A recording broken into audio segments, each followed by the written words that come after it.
Hiyo mambo yote kwa hii wasee wenye tumepea hii wasasi wetu itawasaidia wapate ile inua jamii yenye tunapea wasee wa miaka 70 na juu. Kwa hivyo tuhakikishe kwamba sisi wote tumepata ID. Ile kitu tu ingine, niko na watu yetu ya hapa Narok tuko na watu 1200 wenye wako na ID lakini hawana voters card. Unajua ile kitu hiyo inafanya inakuwa saa ile watu wanakaa chini kuamua vile hii kaunti yetu itaenda mbele, wewe utawachwa nje, kwa maana utakuwa kwa ile kikao ya watu wenye wataamua mambo ya Narok.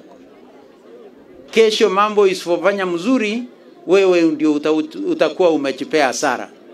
Kwa hivyo na waomba sisi wote wenye tuko na ID na hatujapata hiyo kadi ya kupiga kura, hata sisi twende huko.